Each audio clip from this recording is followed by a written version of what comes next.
Hello, I'm Sophfronia Scott, Director of the Alma College MFA in Creative Writing for the 21st Century, and I'm here today with a very talented writer named Jason Arment.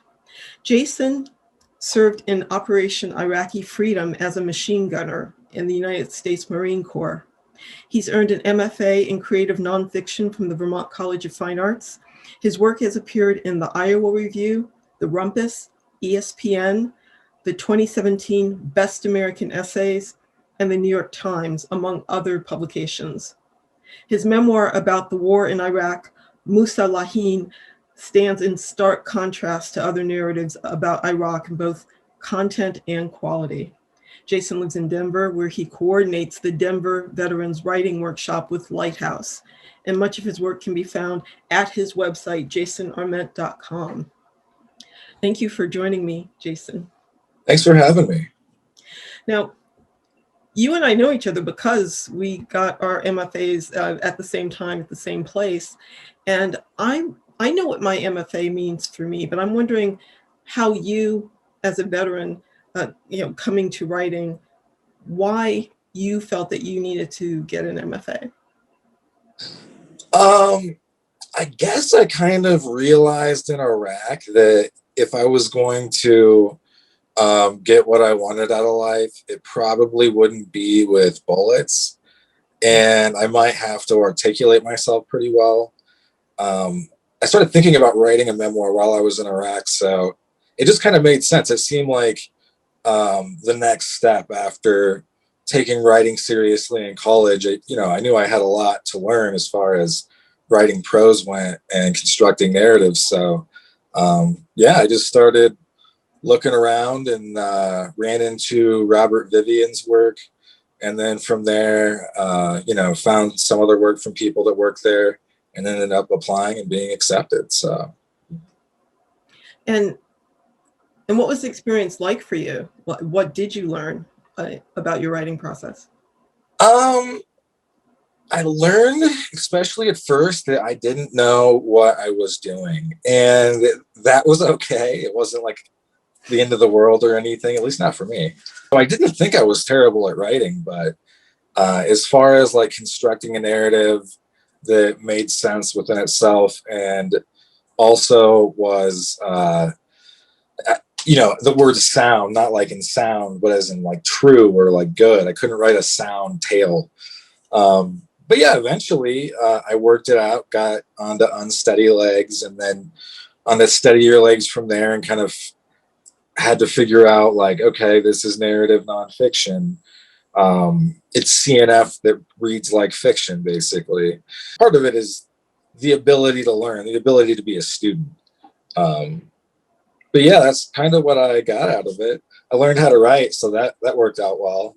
That would have been bad if I didn't. Why did you choose the low residency format for your MFA?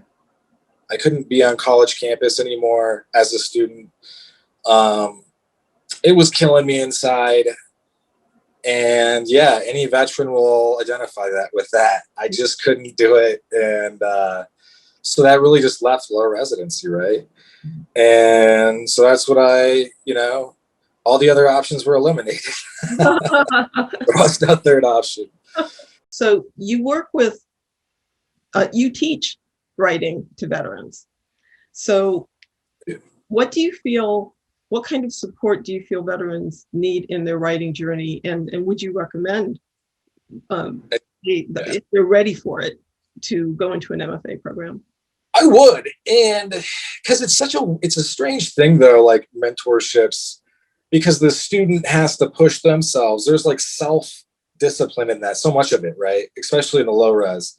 But I think that like you have to be able to push yourself and also be willing to have people push you and ask your mentors like, hey, I want you to be hard on my work, and like, I want you, if something's not working, to tell me, or I need all of my stuff to be really, really, really great.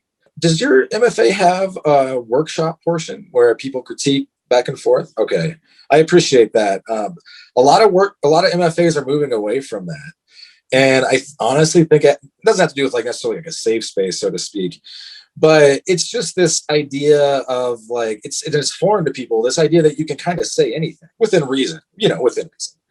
But like, if you really didn't like somebody's work, you could just tell them. I think that's important though, because I think too often people get in this bubble of, they show their friends their work, and they don't ever hear somebody like, even if it's a totally worthless critique, even if there's no merit to it, somebody just like really tearing your work apart, because I think it's important, and I think it makes your work better.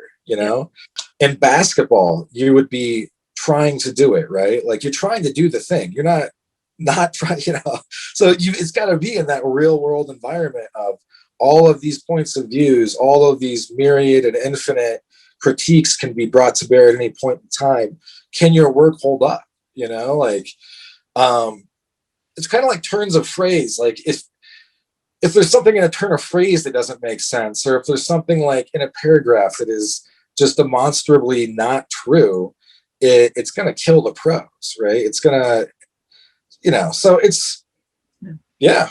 I feel it's part of becoming an artist.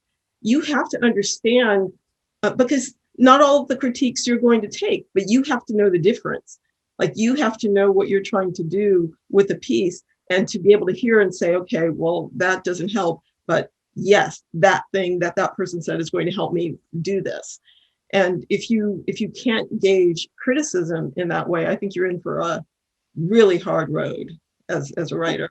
We talk about like the voice of a writer. You're going to have, maybe not like talking back and forth, but you're going to have different voices, so to speak, in your head, right?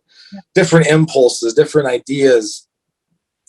And you're going to have to know which ones, even of your own ideas, are good or bad, right? And and more than that, you can't teach yourself something that you don't know. Or maybe you can, but like, say, if the martial arts analogy, like, if I just walk off the street and all I know how to do is brawl, and I spend a lot of time fighting like kung fu masters, it might take a while. I will probably learn and get better. And it's worth the exploration, I think. Yeah, I know. Okay. Well, Jason, thank you for joining me today. I absolutely appreciate your time. He's Jason Arment. I'm Sophfronia Scott, and I'm with the Alma College MFA in Creative Writing for the 21st Century. If you'd like to know more about our program, our website is alma.edu/MFA. Thank you.